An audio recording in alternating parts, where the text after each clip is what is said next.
22절부터 27절까지 신약성경 152면에 있습니다. 요한복음 6장 22절부터 27절. 찾으셨으면 우리 같이 읽겠습니다. 이튿날 바다 건너편에 서 있던 무리가 배 한 척 외에 다른 배가 거기 없는 것과 또 어제 예수께서 제자들과 함께 그 배에 오르지 아니하시고 제자들만 가는 것을 보았더니, 그러나 디베레아에서 배들이 주께서 축사하신 후 여럿이 떡 먹던 그곳에 가까이 왔더라. 무리가 거기에 예수도 안 계시고 제자들도 없음을 보고 곧 배들을 타고 예수를 찾으러 가버나움으로 가서 바다 건너편에서 만나 랍비여 언제 여기 오셨나이까 하니, 예수께서 대답하여 이르시되 내가 진실로 진실로 너희에게 이르노니 너희가 나를 찾는 것은 표적을 본 까닭이 아니요 떡을 먹고 배부른 까닭이로다. 썩을 양식을 위하여 일하지 말고 영생하도록 있는 양식을 위하여 하라. 이 양식은 인자가 너희에게 주리니 인자는 아버지 하나님께서 인치신 자니라. 아멘. 저 히타를 2시간 전부터 뗐는데 별로 그렇게 따뜻하다는 생각이 안 들죠. 새벽에도 제가 이제 3시부터 이거 키거든요. 혼자라 그러는지 진짜 온기가 안 생겨요. 이렇게 예배 시작할 때까지도 보면 한 주 내내 추웠고 뭐 앞으로도 좀 얼마 동안 더 추울 것 같은데 우리 좀 몸조심 서로 좀 잘 하면 좋겠습니다. 자, 지난주에 우리가 이제 믿음에 대해서 좀 생각해 봤습니다. 제자들뿐만 아니라 이 성경에 나오는 수많은 사람들이 이제 예수님을 믿는다라고 할 때 그 믿음은 다른 게 아니고 예수가 하나님의 아들 그리스도 또 이스라엘 왕이라고 하는 사실을 믿는 그런 믿음이라고 그랬습니다. 자, 그 믿음은 이제 우리가 지금 믿고 있는 믿음하고 똑같은 믿음입니다. 우리도 그 사실을 믿고 있단 말이죠. 그런데 이제 정작 이제 그 성경에 나와 있는 이 사람들이 생각하고 확신하는 그 그리스도가 어떤 모습인가, 이제 이것을 생각해 볼 때는 그게 이제 하나님께서 생각하시는 그리스도하고는 좀 많이 다른 이제 그런 그림이었다고 하는 것을 우리가 지난주에 확인을 했습니다. 이제 어떻게 보면 그 차이가 이제 너무 커서 우리한테는 약간 충격일 수 있는데, 이제 원래 믿음이라고 하는 게 이제 그런 것이기 때문에 이제 믿음은 그 겉으로 나타나는 단면만 보면 안 되고 그 내용까지 좀 꼼꼼하게 살피고 점검해야 한다고 하는 것을 이제 지난주에 말씀드렸고, 또 믿음은 이제 고정된 것이 아니고 계속 자라야 하는 것이고 또 깊어져야 하는 것이다. 이런 것도 말씀을 드렸습니다. 자, 오늘은 이제 좀 다른 배경의 말씀인데 그렇기 때문에 이제 지난주 말씀하고는 좀 우리가 다른 이야기를 다루겠습니다만, 또 어떻게 보면 이것도 역시 믿음의 문제라고 할 수 있을 것 같습니다. 다만 이제 지난주하고는 결이 약간 다른 믿음의 문제라고 할 수 있는데, 이제 그렇지만 어떤 면에서는 이제 지난주에 나눴던 이야기보다 이제 좀 더 중요한 이제 믿음이라고 하는 것을 좀 생각해 볼 수 있습니다. 자, 배경은 아시는 것처럼 이제 오병이어 사건입니다. 예수님께서 갈릴리 바다 건너편으로 가셨는데 이제 큰 무리가 예수님을 쫓아갔습니다. 이 사람들은 이제 앞에 말씀에 보면 예수님께서 병자에게 행하시는 그 표적을 보고 이제 이렇게 쫓아다니는 사람들입니다. 이제 이번에는 예수님께서 바다 건너편으로 가시는데 이 사람들이 그 바다 건너까지 예수님을 쫓아가고 있는 것입니다. 자, 예수님이 먼저 도착을 하셨어요. 바다 건너편에 먼저 도착하셔서 산 위에 서서 이제 저만큼에서 당신을 향해서 오고 있는 이 사람들, 이 무리를 보셨습니다. 이제 그러면서 그 무리가 아직 도착 안 했는데 이제 저만큼 오고 있는데 이 사람들을 먹여야 되겠다라고 하셨습니다. 이 많은 사람들을 먹일 빵을 어디서 구할까? 아니면 이 사람들을 먹이려면 돈이 얼마나 있어야 할까? 뭐 이런 이야기들이 제자들 사이에 좀 있었습니다. 이제 그렇지만 결국은 예수님께서 물고기 2마리와 보리떡 5개 그 사람들을 전부 먹이셨습니다. 이 무리는 예수님이 주신 이 빵을 먹으면서 또 한 번 예수님의 표적을 본 거죠. 표적이라고 하는 것은 예수님이 어떤 분인가를 보여주는 사인이라고 그랬습니다. 오병이어 사건에서 표적을 본 사람들이 이는 참으로 세상에 오실 그 선지자라고 그랬습니다. 그 선지자라고 그랬는데 이 요한복음에서 말하는 그 선지자는 신명기에서 모세를 통해서 말씀하신 메시아에 대한 칭호입니다. 이 사람들도 이제 지난주 말씀에서 본 것처럼 그 사람들처럼 표적을 통해서 예수님이 하나님의 아들 그리스도라고 하는 것을 발견했다는 얘기죠. 이게 그 선지자구나라고 하는 얘기가 이제 그런 뜻입니다. 그리고는 이제 이 사람들이 예수님을 붙들고 억지로 임금을 삼으려고 그랬습니다. 임금을 삼으려고 한 이유가 무엇인가? 그것은 예수님을 그리스도라고 생각했기 때문입니다. 나다나엘이 예수님에게 이스라엘의 왕이십니다 라고 한 것처럼 이 사람들도 같은 생각을 한 것이죠. 그런데 예수님께서 그 사람들의 그런 열망을 뿌리치고 혼자 산으로 가셨습니다. 그리고 그 사이에 제자들은 배를 타고 바다를 다시 건너갔죠. 시간이 조금 지나서 한밤중이 됐을 때 예수님께서 바다를 걸어서 제자들과 합류하시고 배는 가려고 했던 목적지에 도착했습니다. 그리고는 아침이 되었습니다. 아직 떡 먹던 그 자리에 있던 사람들은 어제 제자들만 배 타고 떠났고 예수님은 안 가셨다고 하는 것만 생각을 했습니다. 예수님은 아직 그 근방에 계시다고 이렇게 생각하면서 예수님을 찾았죠. 그렇지만 예수님께서는 벌써 제자들과 함께 바다를 건너가셨습니다. 그런 예수님이 사람들이 온 동네를 사방을 다 찾아다닌다고 해서 나올 리가 없습니다. 결국 사람들은 예수님을 찾으러 가버나움으로 가기로 했습니다. 가버나움은 예수님 사역의 본부 같은 곳이거든요. 이제 도시 자체가 본부 같은 곳이기 때문에 거기 가면 언젠가는 예수님을 만난다. 이제 이렇게 생각을 했던 것 같습니다. 자, 다시 바다를 건너갔는데 가서 보니까 예수님이 거기 계시는 거예요. 랍비여, 언제 여기 오셨습니까? 라고 25절에 말했는데 이 상황을 상상해 보면 이 사람들이 예수님을 가버나움에 가서 딱 보면서 짜증이 확 난 것이 아닐까? 좀 이런 생각이 듭니다. 예수님이 아무도 모르게 오시는 바람에 자기들이 여태 헛고생을 했다 이거죠. 예수님 찾아다닌다고.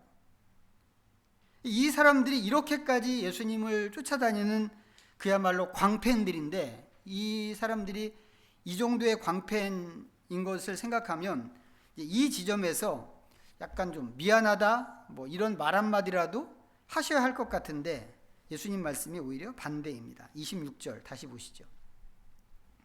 자, 다시 한번 읽어봅니다. 26절 시작. 예수께서 대답하여 이르시되 내가 진실로 진실로 너희에게 이르노니 너희가 나를 찾는 것은 표적을 본 까닭이 아니요 떡을 먹고 배부른 까닭이로다. 이거 되게 이상한 말씀이거든요. 자, 모든 것의 시작은 오병이어 사건이었습니다. 예수님께서 물고기 2마리와 보리떡 5개로 5,000명을 먹이셨죠. 다 배부르게 먹고 남은 조각을 거두니까 그게 12바구니나 됐습니다. 그 자체가 표적입니다. 큰 표적이죠. 물론 이제 그런 표적이 있어도 그것을 표적으로 보는 사람이 있고 보지 못하는 사람이 분명히 있습니다. 그런데 지금 읽은 9절에서 26절 이 9절에서 예수님이 지적하시는 것은 이 무리가 표적을 보지 못했다고 하는 겁니다. 하지만 실제는 그렇지 않다는 거죠. 자, 오늘 본문은 아니지만 조금 앞으로 가서 14절을 보면 예수님이 말씀하신 거하고 실상이 완전히 다른 것을 볼 수 있습니다. 14절 한번 보시겠어요? 14절. 자, 같이 읽어봅니다. 시작. 그 사람들이 예수께서 행하신 그 표적을 보고 말하되 이는 참으로 세상에 오실 그 선지자라 하더라. 이 사람들은 표적을 봤단 말이죠. 표적을 보고 그 표적으로 이 예수님이 모세의 글에서 예언한 그 선지자구나 라고 알았습니다. 그런데 예수님께서 너희가 표적을 본 게 아니라고 앞에 읽은 26절에서 그렇게 말씀을 하시는 겁니다. 이상하죠. 예수님 말씀처럼 이 사람들이 표적을 본 게 아니라고 한다면 그럼 앞에서 이야기한 거, 이 사람들이 본 거는 그럼 무엇일까? 그 사람들이 본 것은 지난주에 제자들이 본 것과 같은 그런 것이겠죠. 가나 혼인잔치에서도 제자들이 표적을 봤다고 그랬습니다. 심지어는 그래서 믿었다고까지 얘기했습니다. 그렇지만 이제 우리가 지난주에 따져봤잖아요. 그 사람들이 믿은 것까지는 잘했지만 정작 그 믿음의 내용 속에 들어가서 보니까 그들이 생각하는 그리스도, 이스라엘 왕은 하나님이 원래 의도하셨던 것과는 좀 달랐던 그런 거라고 그랬습니다. 오병이어 사건에서도 마찬가지죠. 5천 명이 넘는 이 무리가 예수님의 사역을 통해서 표적을 봤습니다. 이 표적으로 볼 때 예수님은 신명기에서 말하는 그 선지자이자 이스라엘 왕이 분명합니다. 그래서 모두가 달려들어서 예수님을 임금 삼으려고 그랬습니다. 그리고 예수님이 사라지셨을 때도 그 예수님을 찾으려고 막 헤매고 돌아다녔습니다. 왜 그렇게 했는가? 이거 생각해 보면 전부 예수님에 대한 믿음 때문에 그 수고를 기꺼이 했습니다. 그런데 예수님께서는 그들이 이렇게 예수님을 찾아다닌 것이 진짜 표적을 봐서 그런 게 아니고 떡을 먹고 배부름을 경험해서 그렇다, 이렇게 말씀을 하시는 겁니다. 그럼 어떻게 해야 될까요? 이 사람들은 그럼 어떻게 해야 예수님 마음에 드는 것일까? 자, 예수님께서 답을 주셨어요. 27절입니다. 다시 보겠습니다. 읽어보죠. 시작. 썩을 양식을 위하여 일하지 말고 영생하도록 있는 양식을 위하여 하라. 이 양식은 인자가 너희에게 주리니 인자는 아버지 하나님께서 인치신 자니라. 무슨 얘기예요?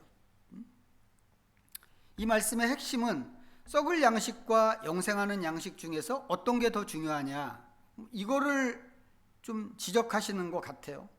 당연히 더 중요한 것은 영생하는 양식이고, 그렇다면 어떻게 영생하는 양식을 얻을 수 있는가, 이제 그걸 찾는 게 다른 일입니다. 그런데 이 문제, 어떻게 하면 영생하는, 더 중요한 영생하는 양식을 찾을 수 있을까, 이 문제는 우리가 좀 약간 옆으로 밀어놓고 다른 얘기 좀 먼저 하고 가면 좋겠습니다. 지금 읽은 이 구절은 예수님을 사방으로 찾아다닌 이 사람들에 대한 평가이기도 합니다. 이 사람들은 사라진 예수님을 찾는다고 사방을 뛰어다니다가 이제 막 바다를 건너왔단 말이죠. 그런데 그 사람들이 그렇게 한 것이 전부 뭐라고 이야기하시는 거예요? 예수님 말씀이 썩을 양식을 위해서 그렇게 한 것이다. 되게 심한 말씀이죠. 더 심하게 좀 표현한다면, 야, 먹어봤자 똥 되는 걸 너네들이 그렇게 찾아다닌 거야 라고 이야기하시는 겁니다. 좀 심하죠. 하지만 뭐 좋습니다. 그렇다고 치지요. 예수님 말씀대로 그렇다고 칩니다. 그러면 설사 이게 먹으면 없어질 그런 것을 찾아다닌 것이라고 하더라도 이렇게 한 게 잘못일까요? 과연 이게 잘못일까요? 다시 말씀드리지만 이 모든 것의 시작은 오병이어 사건이었습니다. 이 일이 있기 직전의 장면은 뭐였냐면 사람들이 예수님을 향해서 오고 있는 그 장면이었어요. 예수님께서 그 오고 있는 사람들을 보시면서 야, 먹을 것을 줘야 되겠다, 이 사람들한테 그러셨단 말이죠. 그렇지만 이 많은 사람들이 먹을 것을 어디서 구할 것인가? 제자들은 그게 걱정이었는데 그 걱정을 갖고 찾아다니다가 찾은 것이 뭐예요? 한 아이가 갖고 있는 물고기 2마리와 보리떡 5개였습니다. 무슨 얘기냐면 밥때가 됐는데 이 많은 사람들 사이에서 먹을 것이라고는 이것밖에 없었다고 하는 겁니다. 그 정도로 이 사람들이 가난하고 비참한 사람들이라는 것이죠. 오늘 어떻게 하다가 기적적으로 예수님 앞에서 한 끼를 해결했습니다. 하지만 다음 끼니는 어떻게 하지? 이게 대책이 없는 사람들이란 말이죠. 그런데 예수님의 사역을 보면서 그 사람들이, 그렇게 대책 없는 사람들이 표적을 본 것입니다. 예수님이 왕이 되어서, 만약에 이분이 왕이 되어서 늘 백성들을 챙겨준다고 한다면 그것보다 더 좋은 일이 어디 있겠어요? 그렇게만 된다면 앞으로 최소한 먹는 것 때문에 걱정할 필요는 없게 됩니다. 그래서 다른 데 안 가고 예수님을 찾아다녔고 이제 예수님 앞에 왔습니다. 이게 그렇게 잘못된 것인가? 생각해 보세요. 이게 그렇게 잘못인가? 자, 지금 이 이야기에서 다루는 것은 먹는 문제죠. 양식에 관한 이야기입니다. 자, 먹는 문제는 우리가 살아가는 데 있어서 굉장히 중요합니다. 안 먹으면 죽으니까. 그것이 설사 먹어봤자 똥 되는 거야 라고 하더라도 안 먹으면 죽는 거니까 모든 사람에게 먹는 것은 중요합니다. 예외가 없습니다. 자, 그렇지만 이제 우리를 포함해서 인간이 갖고 있는 문제가 먹는 것만 있는 것은 또 아니죠. 먹는 문제가 중요하지만 우리 문제가 먹는 것만 있는 것은 아닙니다. 먹는 것 못지않게 아주 심각하고 중요한 문제들이 우리 인생, 우리의 일상에 있어서 굉장히 많습니다. 그러면 성경이 다루는 이 주제의 범위를 조금 더 넓혀서 다른 문제들까지 한번 생각을 해보시죠. 살다 보면 우리를 걱정하게 하고 앞이 안 보이게 하는 그런 일들이 생깁니다. 그럴 때 우리는 어떻게 해야 하는가? 어떻게 해야 하는가? 지금까지 우리가 교회에서 배운 것은 뭐예요? 기도하라 이거죠. 기도하라. 다른 데 가서 이 문제 좀 해결해 보겠다고 막 사람들 찾아다니고 어떻게 할까? 뭐 은행에 가서 돈을 빌려달라고 할까? 대부업체에 가서 볼까? 또 뭐 직장 문제라고 한다면 뭐 상사, 이 일에 좀 힘을 보태줄 수 있는 상사 누구를 찾아갈까? 그런 식으로 다른 데 가서 빌고 사정하고 그렇게 하지 말고 하나님께 매달려라. 우리가 그렇게 배웠죠. 그렇게 배웠습니다. 지금은 이제 그런 사람들 거의 안 보이는데 거의 다 사라져서 이제 멸종 상태가 됐다고 생각하는데, 옛날에는요 이런 가르침 때문에 무슨 일이 있다 그러면 어떻게 했나요? 이불 보따리 싸갖고 교회에 왔습니다. 교회 와서 며칠씩 철야 기도하고 금식하고 이렇게 했습니다. 지금은 이제 거의 멸종됐어요. 그런 사람들이. 근데 옛날에는 그랬습니다. 근데 그렇게 하면 또 하나님께서 어떻게 해주시나요? 그 기도를 들어주시죠. 응답을 주시고 또 문제도 해결이 됩니다. 우리는 그렇게 배웠고 그게 믿음의 바른 태도라고 배웠고 또 그게 간증이었습니다. 그러면 지금 보고 있는 이 말씀을 그 이야기에 빗대서 한번 생각해 보면 어떨까요? 예수님을 쫓아다니던 이 가난한 사람들에게 먹을 것이 없다는 게 이 사람들한테는 큰 문제입니다. 이 일이 있기 전에는 사람들이 병자에게 행하시는 예수님의 표적을 보고 예수님에게 왔습니다. 이렇게 가난한 사람들한테는 먹는 것 못지않게 병드는 것도 문제지요. 사람이 정상적으로 살아가기 위해서는 건강 문제나 먹는 문제가 기본적으로 먼저 해결이 되어야만 합니다. 그래서 이 사람들이 다른 데 가서 이 문제 하려고 하지 않고 예수님을 찾아왔다라고 하는 것입니다. 그러면 잘하는 거 아니냐 하는 겁니다. 이 믿음이 좋은 거 아니겠어요? 이렇게 하면 우리는 그렇게 배워왔고 그게 잘하는 거라고 생각한단 말이죠. 그런데 예수님께서 당신을 찾아다닌 이 사람들이 마치 큰 잘못이라도 한 것처럼 그렇게 지적하는 말씀을 하셨다고 하는 겁니다. 너희가 나를 찾는 것은 표적을 봐서가 아니고 먹고 배불렀기 때문이다 라고 하시면서, 이미 잘하고 있는 사람들인데 그런 사람들한테 이렇게 말씀하시면 그럼 이 사람들이 어떻게 해야 한다는 말일까? 자, 마지막 27절이 예수님의 이었습니다. 27절 다시 한번 읽어보겠습니다. 시작. 썩을 양식을 위하여 일하지 말고 이 양식은 인자가 너희에게 주리니 인자는 아버지 하나님께서 인치신 자니라. 예수님께서 말씀하시는 것은 예수님을 찾으라고 하는 말씀입니다. 그래야 하는 이유는 예수님이 영생하도록 하는 양식을 주시는 분이기 때문에 그런 거죠. 그런데 그렇게 했잖아요, 이 사람들이. 이 무리가 지금까지 예수님을 찾아다녔습니다. 그리고 지금은 예수님을 찾아서 바다를 건너왔습니다. 그러면 예수님 말씀대로 한 것 아닌가 싶은데 예수님 말씀은 뭐예요? 그거 아니다, 이거죠. 왜 아닌가요? 이 사람들이 진짜 찾은 것은 빵이지 예수님이 아니라고 판단하셨기 때문에 그렇습니다. 마지막 절에서, 지금 읽은 이 마지막 절에서 예수님께서 말씀하신 게 바로 그거죠. 빵은 어디에 있나요? 빵은 예수님 손 안에 있습니다. 그러면 이 빵보다 예수님에게 집중해야 된다는 거죠, 예수님 말씀은.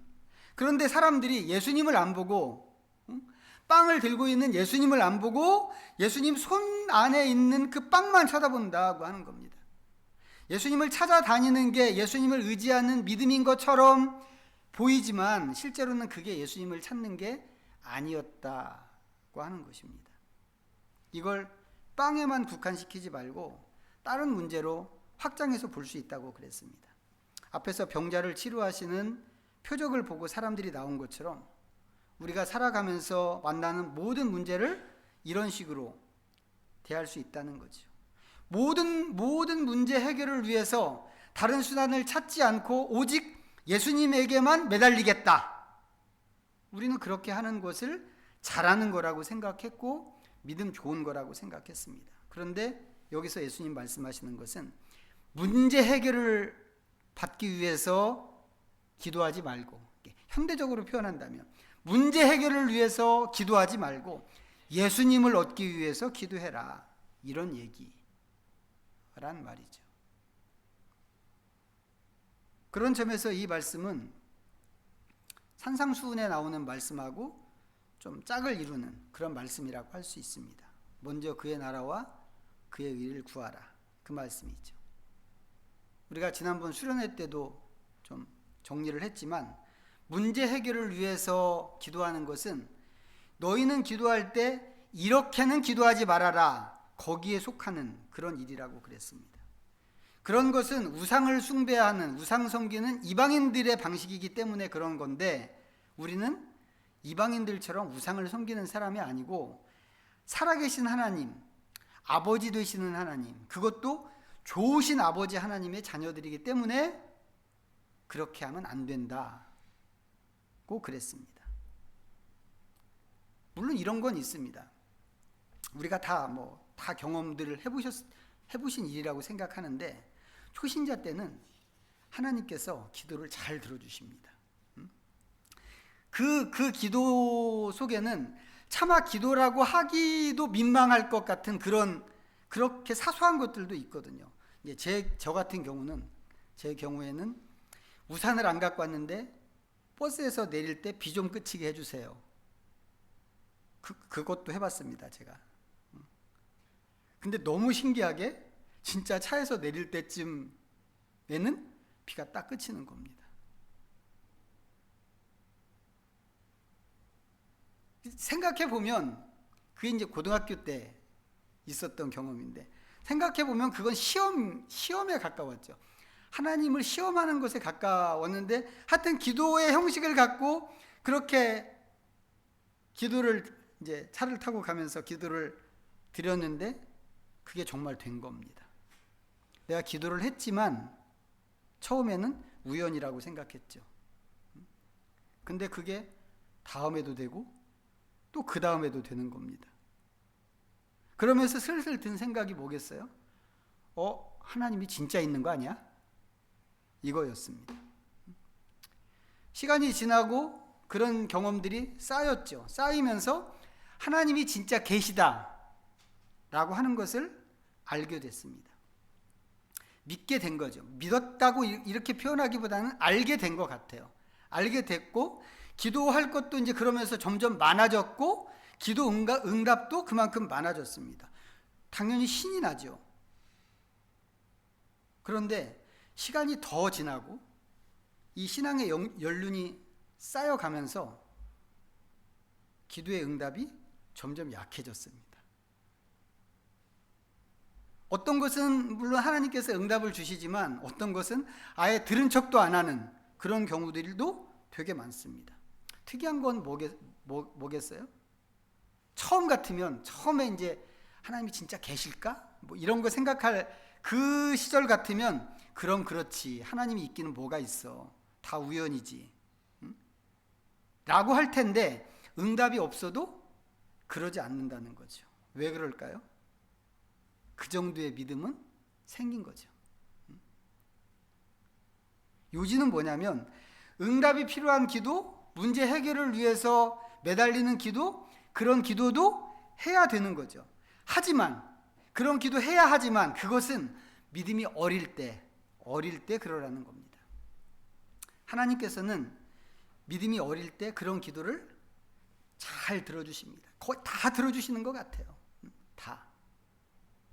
세상에 우산 안 가깝다고 비를 그치게 해달라고 무슨 그런 지금 생각하면 그런 기도를 기도라고 이런 생각이 드는데 그런 기도까지도 하나님은 다 들어주십니다. 하지만 죽을 때까지 그러면 안 되고 시간이 지나갈수록 자라가야 한다라고 하는 것입니다. 그리고 오늘 예수님께서 말씀하신 것처럼 빵을 위해서 예수님을 찾는 게 아니라 예수님 자체가 목적이 되어야 한다는 것이죠. 저는 오늘 이 말씀을 생각하면서 나아만 장군이 생각났습니다. 아람 나라를 위해서 큰 공을 많이 세운 실력자죠. 실력 있는 장군이고 아람 왕에게는 너무너무 중요한 국가 인재입니다. 그런데 안타깝게도 문둥병자 나아만이었습니다. 이 사람이 노예로 잡아온 이스라엘 여자아이의 소개로 선지자를 찾아갔습니다. 목적은 단 한 가지죠. 문둥병을 고치는 것이었습니다. 그 과정에서 여러 가지 몇 가지의 우여곡절이 있었지만 이 불치병이라고 생각했던 문둥병을 진짜 고쳤습니다. 요한복음식으로 하면 표적 중에 표적이라고 이야기할 수 있습니다. 이 사람이 뭘 봤나요? 그것을 통해서 어린아이 피부처럼 깨끗하게 고침받은 자기 몸을 본 게 아니고 이 사람이 하나님을 봤습니다. 그래서 자기는 이제부터 하나님께만 예배를 드리겠다고 다짐을 했는데 그러면서 덧붙인 말이 이겁니다. 아람 왕이 자기가 섬기는 신을 섬길 때 내 팔을 잡고 내 팔에 기대서 신에게 예배를 드리는데 그때 내 의도와 상관없이 내가 그 신에게 허리를 굽히는 그런 일이 있게 됩니다. 그럴 때 나를 용서해 주십시오. 저 그 대목만 읽게 되면 눈물 나거든요. 너무 감격스러워서. 나아만이 진짜 하나님을 발견하고 진짜 하나님만 철저하게 섬기기로 했구나 싶어서 그 대목 생각하면 눈물이 납니다. 처음 올 때는 문둥병을 치료하는데 하나님이 필요했죠. 그냥 하나님은 필요한 존재였을 뿐입니다. 그런데 지금은 그 병에 대한 관심은 사라지고 하나님만 생각하게 된 것입니다. 하나님께서 원하시는 믿음이라고 하는 것이 이런 거라는 말이죠. 이런 것이고 오늘 예수님께서 지적하신 것도 이런 것입니다. 빵을 얻기 위해서, 병을 고치기 위해서, 실수로 저지른 어떤 일을 해결하기 위해서 예수님을 찾고 기도하고 하는 것도 있어야 하는 일이지만 그것은 믿음이 어릴 때나 허용되는 일이지 늘 그래도 되는 것은 아니다 라고 하는 것입니다. 오히려 우리는 믿음이 자랄수록 예수님을 더 많이 알기 위해서 하나님과 더 깊이 사귀기 위해서 죄를 피하고 성령님과 더 가까이 동행하기 위해서 주님을 찾고 기도해야 한다고 하는 것입니다. 지난주에 말씀드릴 때 믿음은 더 자라고 깊어져야 한다, 이렇게 말씀을 드렸는데, 오늘 말씀드린 이런 것이 바로 그 믿음이 깊어지는 그런 모습이라고 할 수 있습니다. 아무쪼록 문제 해결을 위해서 주님을 찾는 것이 아니라 주님과 함께하고 더 주님을 잘 알기 위해서 주님을 찾는 그런 믿음의 소유자들이 다 되시기를 축복합니다. 기도하겠습니다. 우리 잠시 말씀 생각하면서 하나님 앞에 묵상으로 나갑니다.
삼위일체 하나님, 우리가 하나같이 하나님을 믿지만 이 믿음의 완성이 어디인지 그 끝을 알기가 어렵습니다.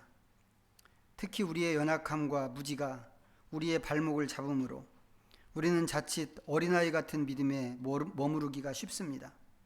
지혜와 함께 믿음의 근력을 허락하셔서 주님께서 바라시는 수준으로 우리의 믿음이 끌어올려지게 하시옵소서. 주님을 찾고 열심히 기도하지만 단지 문제 해결을 위한 기도가 되지 말게 하시고 주님과 깊은 사귐을 갖기 위한 기도가 되게 하여 주옵소서. 바울이 그랬던 것처럼 모든 것을 배설물로 여길 수 있을 만큼의 주님을 아는 고상한 지식으로 우리를 충만하게 하시옵소서. 예수님의 이름으로 기도하옵나이다. 아멘. 모두 자리에서 일어나셔서 찬송가 634장을 부르시면서 하나님께 봉헌하겠습니다.